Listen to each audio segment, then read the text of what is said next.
So what I've done right now is just drawn out exactly the problem tells me, and this is a step I definitely recommend you doing on the test.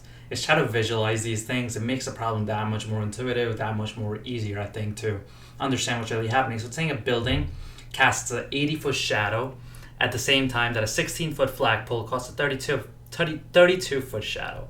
So here's my flagpole, right? And it's saying it's 16 foot. And this is obviously not proportional, so don't take that into, you know what, let me make this a little bit smaller so maybe it looks a little proportional. So a 16-foot flagpole. So let's say that this is my flagpole right there, okay? There we go. Now 16 foot, here's the flagpole, which is 16 feet. And it's saying it's casting a shadow that's 32 feet. So this shadow right there, and that's the shadow right there. So the shadow will be 32 feet. And it's saying a building casts the 80-foot shadow at the same time. So here's my building, and here's the shadow right there that's being casted, right? Starting from there and then moving forward. And this is an 80-foot shadow.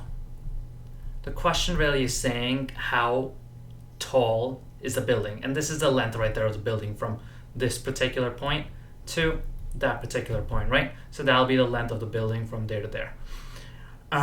Problems like this, if you want to cram this, if you just want to kind of just drill it in your head, think proportions. Set a proportion to figure this out. This side matches up with the flagpole, which is the height of the flagpole here, and the shadow matches up with the shadow. So here's my height of the building that I don't know, over 80 feet, which is the shadow, equals the height of the flagpole over the shadow of the flagpole. And at this point, all I'm going to do is just cross multiply to solve for my x, and the x will represent the height right over here. So 32 times x is obviously just 32x, so that becomes 32x. And then 16 times 80 will be 1280, and then divide both sides by 32. And then if I do 1280 divided by 32, that will give me x equals 40. So now I know that the height of this is 40. The height of the building is 40 feet. Problems like this, where they're talking about shadows and building heights, flagpole heights, most likely they're testing you on similar triangles, because what you really have here is a triangle, right? And in some senses, you have a triangle here.